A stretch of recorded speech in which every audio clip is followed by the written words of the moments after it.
programa Terceiro Milênio. Olá, é com alegria renovada que estamos nos encontrando com o programa Terceiro Milênio, a visão espírita para uma nova era. Um programa da Liga Espírita Pelotense. O Terceiro Milênio hoje traz um assunto que chama a atenção de todos nós. É um assunto que está em foco, que é a questão das drogas e que vem assolando a nossa sociedade, deixando um rastro de sofrimento e de consequências morais e sociais. E para falar sobre esse importante tema que é sobre as drogas, aqui junto conosco hoje a nossa convidada e a nossa amiga Maria Helena Silveira. Maria Helena, é uma alegria, uma satisfação estar contigo aqui no Terceiro Milênio. Seja bem-vinda. Muito obrigada. Da mesma forma, sempre que existe essa possibilidade, nós nos sentimos assim muito contentes de poder estar contribuindo com a sociedade, ajudando com aquilo que a gente está aprendendo e trabalhando. Maria Helena, hoje a gente traz um assunto que está em foco, que é a questão das drogas. E dificilmente vamos encontrar entre eu, você e aquelas pessoas que estão nos assistindo que não conheça ou que não tenha alguém no seu ciclo familiar que não estiver ou esteja envolvido com as drogas. Ou também não sejam vítimas, direta ou indiretamente, das consequências das drogas. Dificilmente vamos encontrar alguém que não conheça alguém. Exatamente, Madeira. Inclusive, assim, nós vemos, eu pertenço a grupos de ajuda, né, e nós vemos com uma grande preocupação, né, essa questão das drogas, porque se tornou uma catástrofe, é um problema de saúde. Ela destrói pessoas, dizima famílias de forma muito cruel e fria. E nós estamos meio que surpresos, estupefatos com a maneira como ela vem se revelando no ambiente familiar, na sociedade como um todo, na nossa comunidade. Porque, na verdade, todos nós sofremos as consequências, né, dos dependentes químicos, dos usuários de drogas. E aí, assim, nós precisamos ter bem claro o quanto é importante as famílias, as pessoas, né, entenderem que a dependência química é uma doença e que precisa ser tratada. Nós precisamos buscar recursos para que essas pessoas consigam ter um tratamento, né, e consigam também sair dessa situação em que se encontram, que é uma situação, entende, cruel, muito dolorida, até para o próprio dependente. E como é que tu vê essa questão das drogas na atualidade, Maria Helena? Como é que tu vê? Na tua longa experiência de trabalho, a qual tu realiza um excelente trabalho nessa área das drogas. Como é que tu vê na atualidade a questão das drogas? Olha, nós vemos assim, nos preocupa muito, como eu te falei, os nossos grupos de ajuda recebem semanalmente aproximadamente 50, 60 pessoas, né, oriundas de famílias que trabalham, estão vivendo essa problemática. E a gente percebe assim, não é, que antes, né, nós víamos as famílias procurando os grupos mais pelo álcool, pelo alcoolismo propriamente dito. E hoje nós vemos assim a grande incidência de gente, de famílias que procuram a ajuda em função da maconha, da cocaína, do crack. Não que o álcool tenha saído fora, mas ele é um aliado a essas demais drogas. E, inclusive, é a porta de entrada também para essas demais drogas, né? Pois não, pode. E o que acontece? Nós vimos assim que as pessoas, né, que vão se envolvendo, elas entram, às vezes por curiosidade, outras vezes para se sentirem aceitas pelo grupo. E também tem o problema da predisposição, né? Que nós não sabemos quem vai ficar usando, né? Porque de repente uma pessoa que começa a usar, começando até propriamente pelo álcool, né, a beber, né, indiscriminadamente, vai, de repente, a sua tolerância vai aumentando. E ao aumentar a tolerância, né, vai perdendo o controle. Claro. Né? E o que acontece com as outras drogas, né? elas também, na medida em que a pessoa vai experimentando, e que experimenta uma vez na semana, depois passa a experimentar 2, depois passa a usar 3, depois passa a usar abusivamente, de repente não detém mais o controle. E a partir do momento que não detém mais o controle, perde completamente o equilíbrio das suas ações, o controle das suas ações, o controle da sua vida. Então nós vimos assim, a nossa preocupação com o fato assim de não sabermos quem tem a predisposição ou não, que não se use a bebida, que não se use a droga somente para experimentar. Sabe que às vezes quando nós vamos experimentar alguma coisa, nem sempre a gente obtém aquele resultado que a gente desejava. É óbvio. Mas, Marilena, quais são os motivos que têm levado adultos, jovens e até crianças às drogas? Quais são esses motivos que têm levado essas pessoas às drogas? Olha, nós vimos muito assim nos jovens, né, essa necessidade, como eu te falei, de se sentirem aceitos no grupo, né, de se sentirem recebidos no grupo, acolhidos no grupo. Se eu não fizer igual a que os meus colegas estão fazendo, dificilmente eu vou ser aceito. Outras pessoas dizem que por curiosidade vão experimentar e que acabam se envolvendo.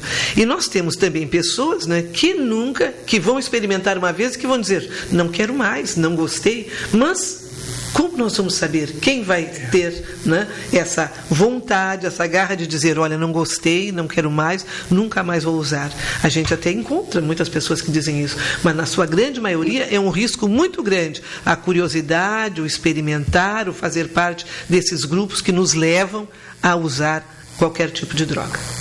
E aí, Marilene, quais são os sinais que a família ela pode identificar que seu familiar ele está usando as drogas? Existem sinais que a gente pode identificar bem? Olha, ele está usando. Não está usando. Quais são esses sinais, se eles existem? Olha, Madeira, existem alguns sinais. O que acontece? Nós temos assim muito cuidado quando nós falamos nesses sinais, porque de repente as pessoas dizem assim, olha, aconteceu tal coisa e ele é um usuário de drogas, né?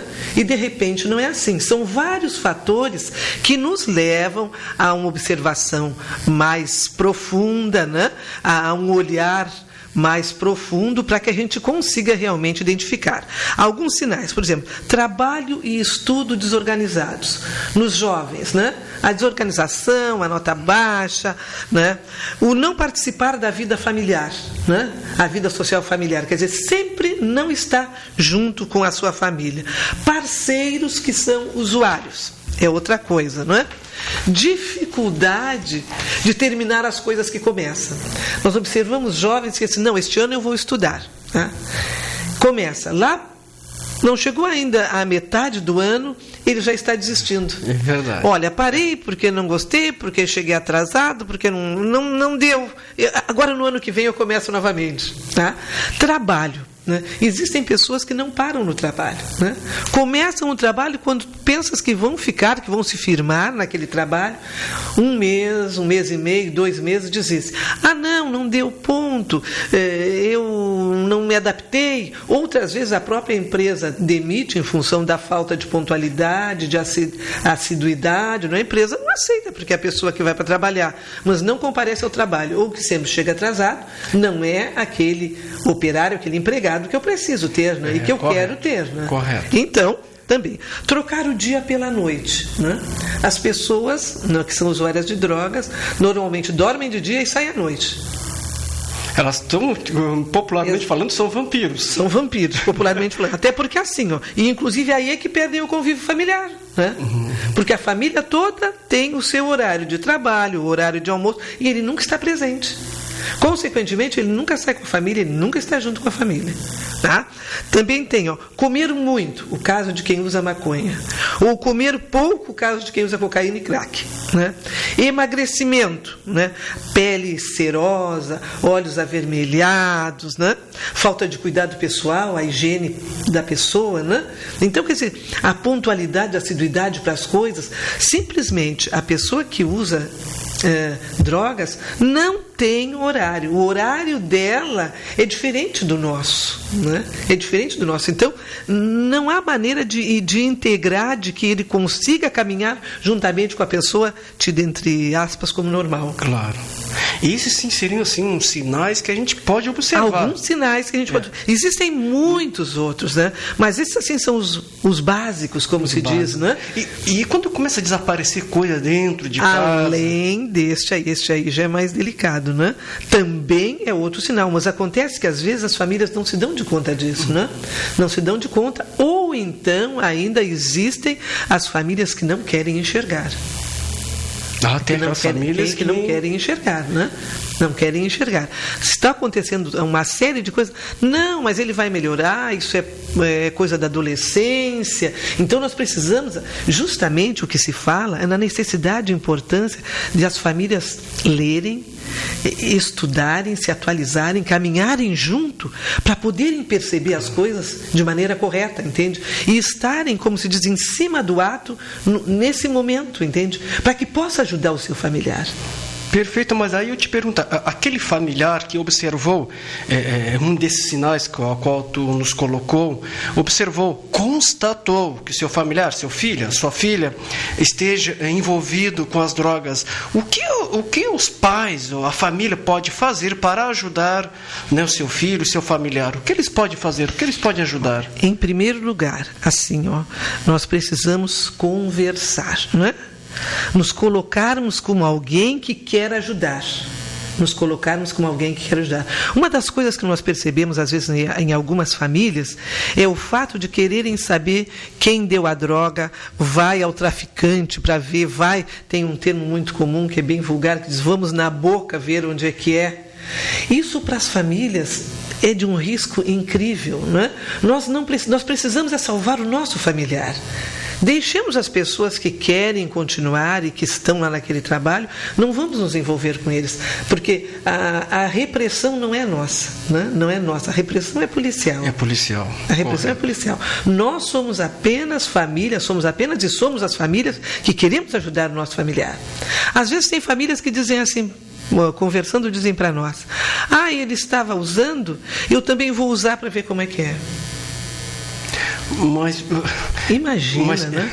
Então, como é que eu vou dizer, a dificuldade de compreensão e como essa pessoa, esse familiar vai atuar. Né? Correto. Vai atuar. Então, assim, nós precisamos conversar, né? Nos colocarmos no lugar de alguém que quer ajudar, não brigar, não ser grosseiro, não ficar nervoso, porque o fato está acontecendo.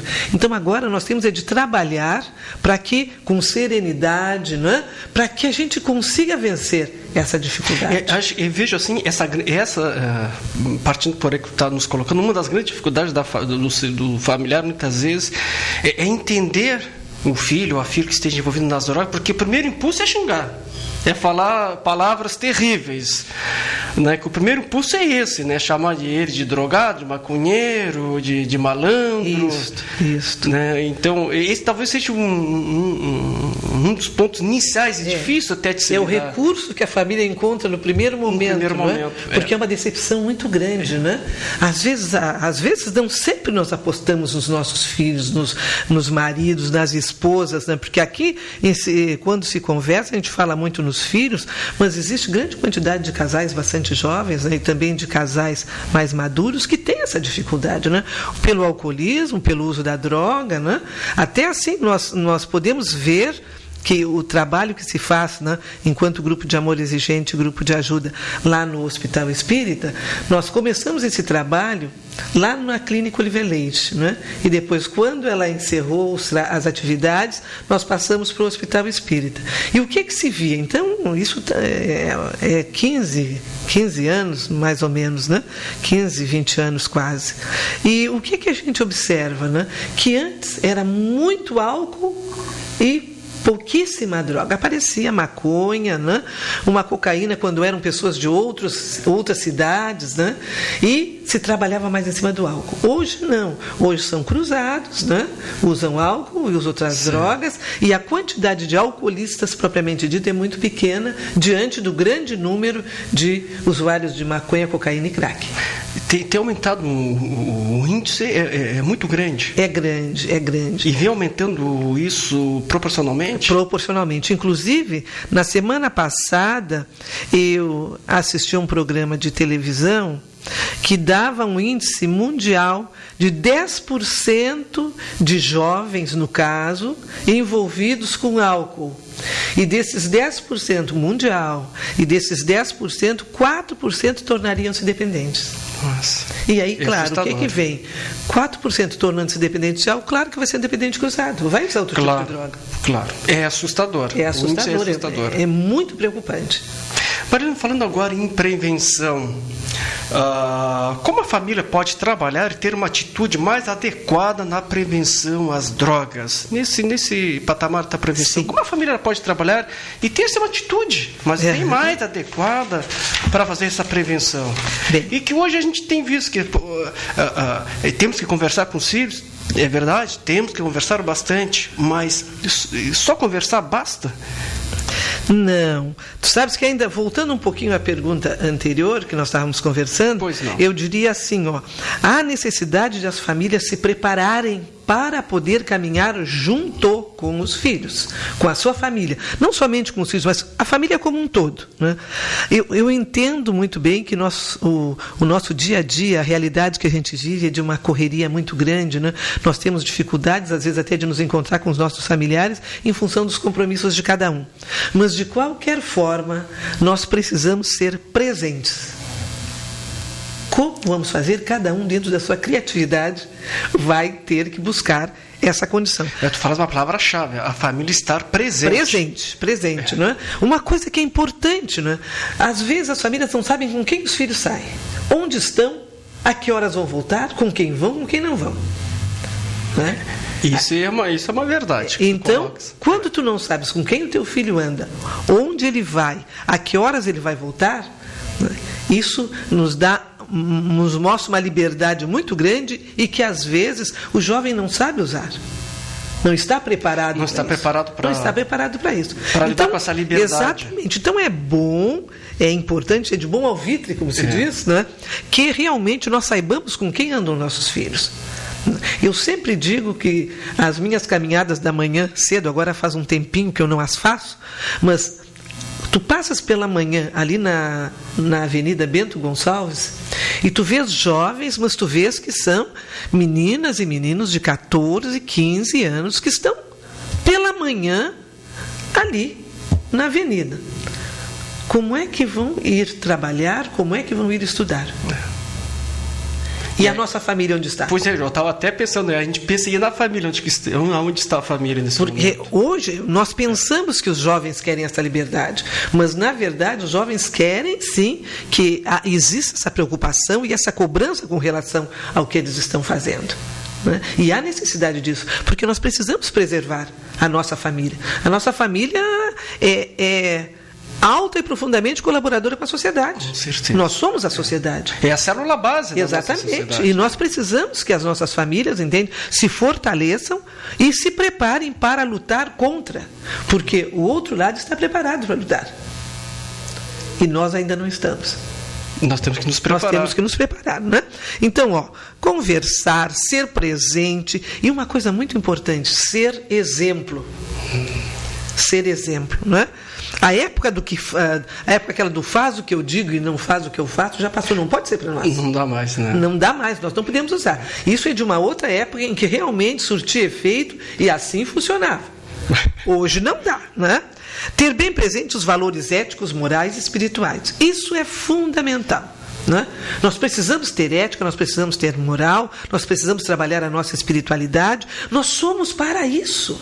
Né? Nós não podemos deixar que esses valores deixem de existir nas nossas vidas.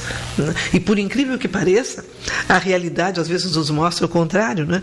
Em muitos modelos, em muitos exemplos das coisas que acontecem. Outra coisa, ter momentos de recreação e lazer com a família. Né?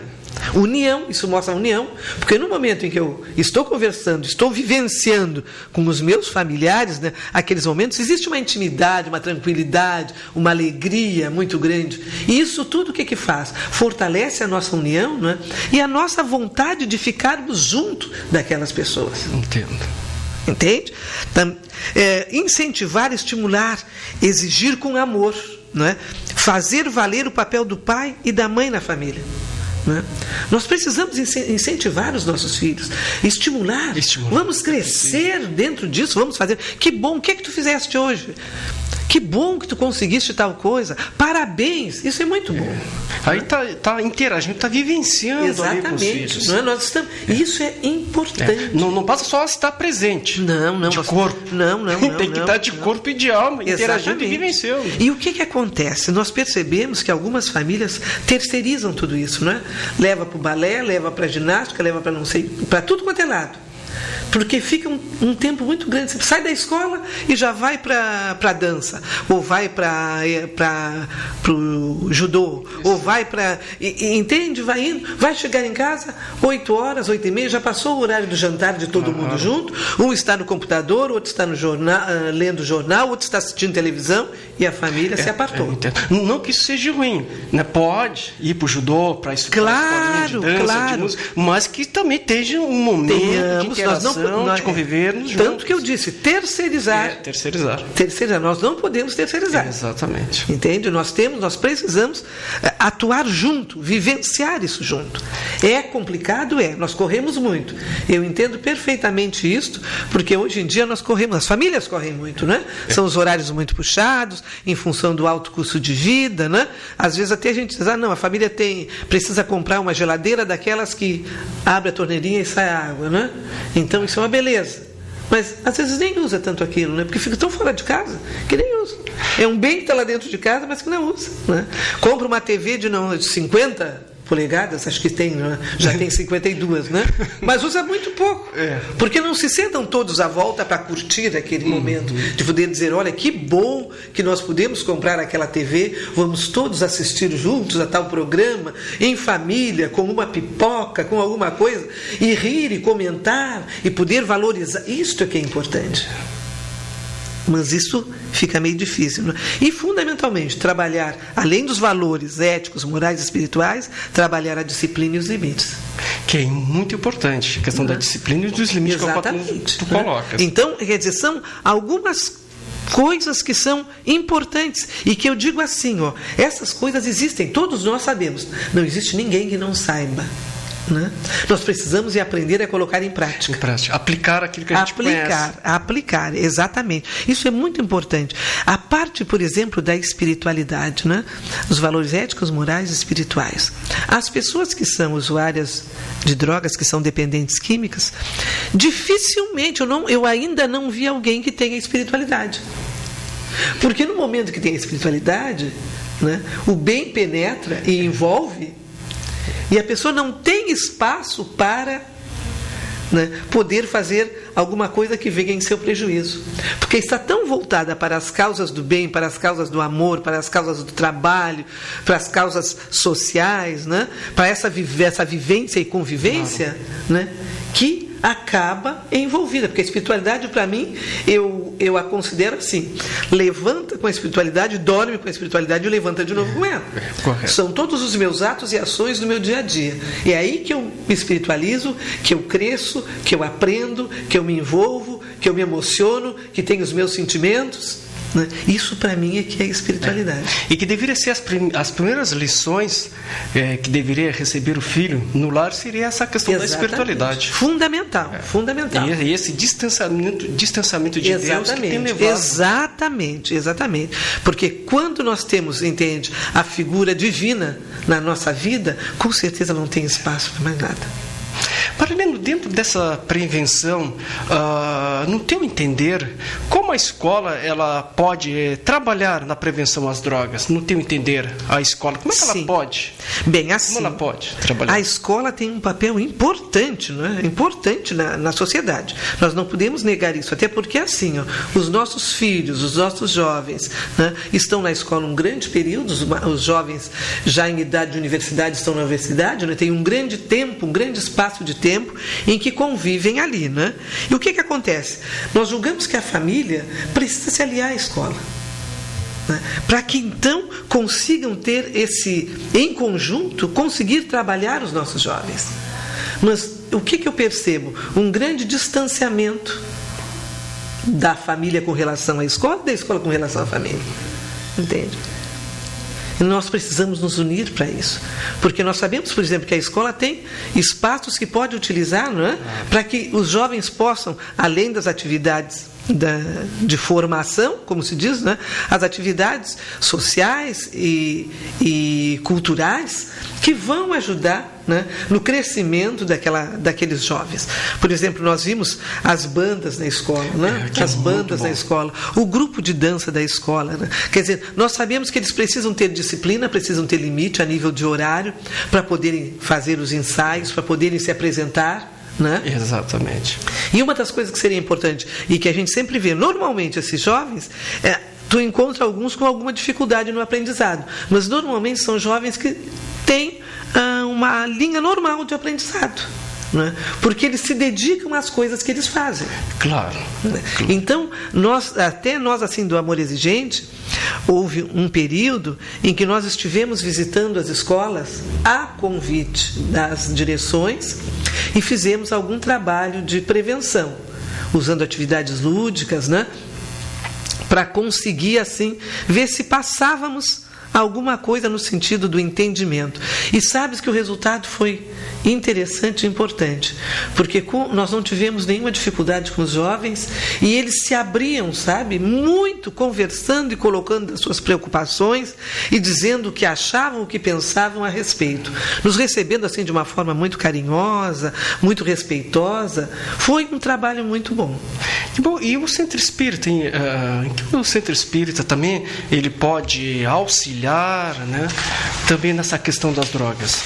Bem, eu penso, estou assim sempre colocando o que eu penso diante da experiência que eu tenho, do aprendizado que a gente está vivendo, porque eu digo sempre que a experiência, a cada dia que passa, ela vai crescendo em função de que nós vamos aprendendo no dia a dia, né? E para nós, inclusive, que trabalhamos com Amor Exigente, nós caracterizamos o uso da droga, da drogadição, como uma experiência biopsicossocial e espiritual. Sabes que houve um tempo, bem no início, que era biopsicossocial. A parte biológica, a parte do psique e a parte social.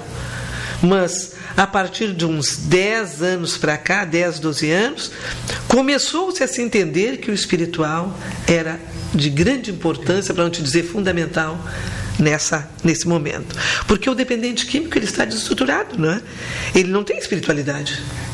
Ele não tem. Não tem, não é? Daí a importância do auxílio da casa espírita, né? Acolhendo as pessoas, conversando, orientando, não é?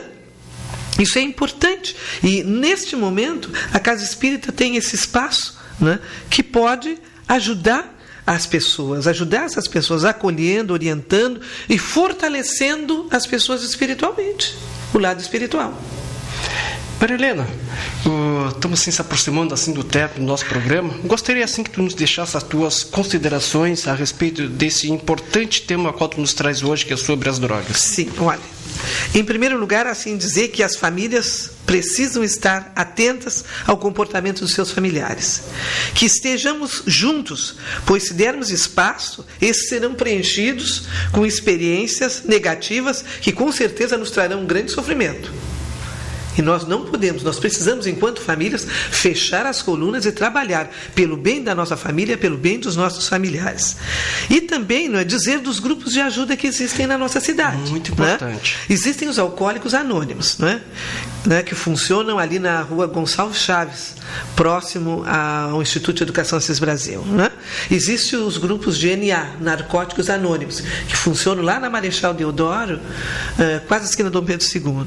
E existem os grupos de ajuda do Amor Exigente, que é o programa para o qual eu trabalho, não é? Que trabalham com os dependentes químicos, com os familiares e também problemas comportamentais. Correto. Né? Problemas de comportamento, porque quando nós começamos a perceber as coisas, é porque o caráter das pessoas vai se dizimando, né? Vai se desestruturando. E, de repente, quem está realmente perdendo as características vai, né, realmente entrando para um outro local. Então, os grupos de amor exigente são segundas e quintas-feiras. Segunda, ali no Sindicato dos Motoristas, das 20 às 22 horas. E quintas-feiras, ali na frente da Igreja da Luz, também das 20 às 22 horas. Segunda-feira é o grupo Reconstruindo Caminhos e quintas-feiras é o grupo Fênix.